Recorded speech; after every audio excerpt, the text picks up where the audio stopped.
Flip the Script, Change Your Thinking, Change Your Life by Shemitria Smith.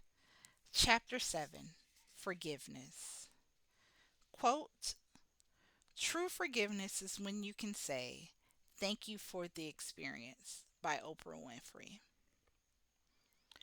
Some things are much easier said than done, which means some things sound great when they come out of your mouth, but actually putting action behind them, well, you may be doing too much there, lol.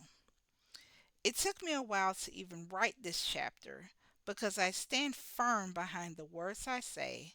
So if I'm going to say this, then I have to walk it as well. Forgiveness is hard.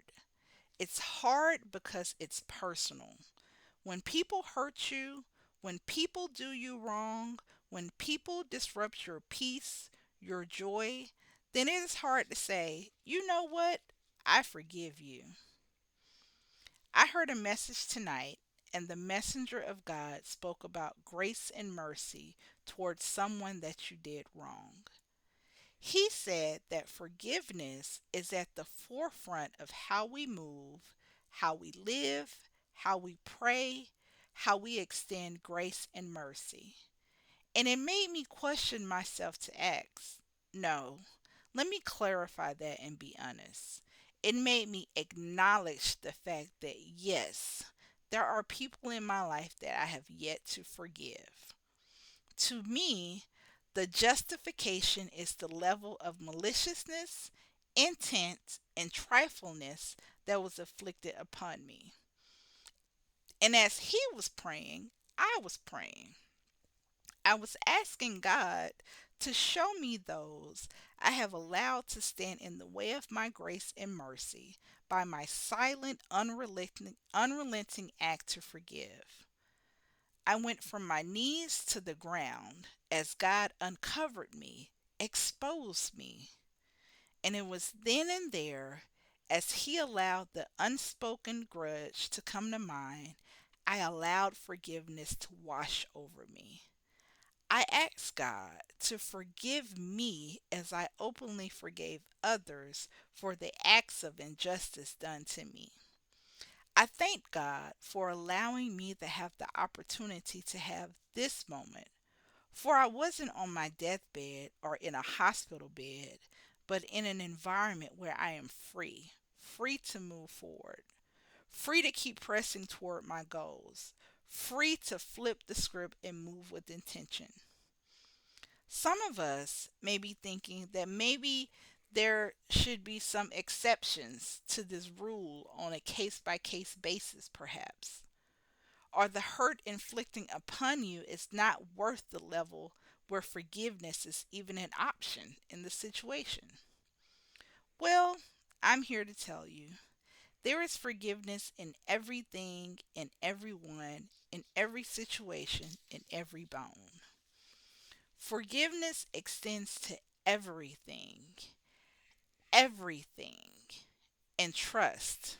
This was hard for me too because I consider myself a good person in the sense that I live to pour nothing but goodness into the people that God blesses across my path.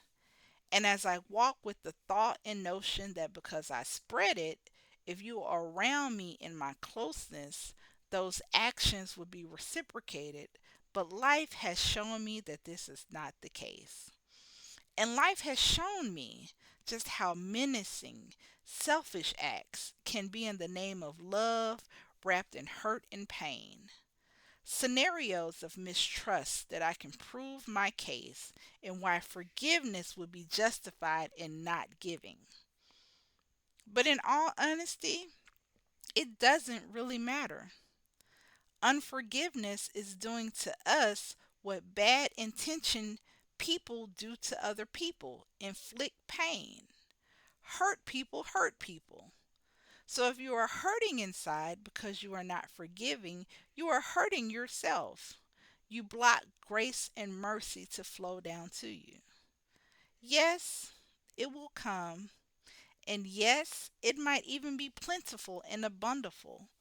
But I firmly believe that if true forgiveness was spoken upon and followed through with the walk, the prosperity that comes from the Lord will come at magnitude speeds. Also, remember in the moments of forgiveness where you are finding areas of unspoken forgiveness to release, don't forget to look at the spaces within yourself.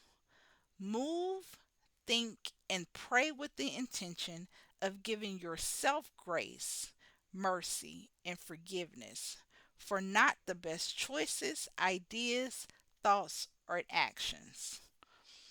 Open yourself up to receive the love that is within you. Remove the blocks. Today, I want you to openly forgive. Openly forgive. Openly forgive. Make room for the grace and mercy that will follow. I want to take a pause right here because before you move on to the next chapter, I want you to stop right here and take the rest of the day or night to talk to God and ask Him to expose you to the unforgiveness. And ask Him to grant you the grace and mercy to not only call the people to name, but bring the situation to the forefront so that you can acknowledge it, forgive it, and release it. Attach the pain to the situation and remove the parts where bitterness resides. If you have to look at the situation, learn to look for the lessons within and not the neck rolling ones, but those lessons that inspired you for the better. Ask God to forgive you for holding on to the anger because you acknowledge that because you made the choice to hold on. You made the choice to block God to flow through you. Release what no longer serves you so that you can fill it with what God has in store for you. You are more powerful than what you give yourself the acceptance to know. You are a masterpiece, fierce and strong. So forgive, hero. We are all in this together. I read this to myself too. We are all a work in progress. Discussion questions. Number one, true submission to God is when we learn to exercise forgiveness. If we actively work toward forgiveness, how many people would you be willing to truly release and forgive? Question two. Forgiveness of self is just as important as forgiveness of others. Spend some time with you and truly releasing and forgiving yourself in those moments, those emotions.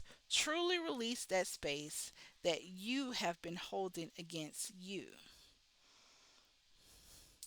Action step. Forgiveness can stem from being around others where the environment causes a reason for forgiveness. What steps can you take not to even be in the space for the use of forgiveness to be given? What other avenues are waiting for you to stroll down?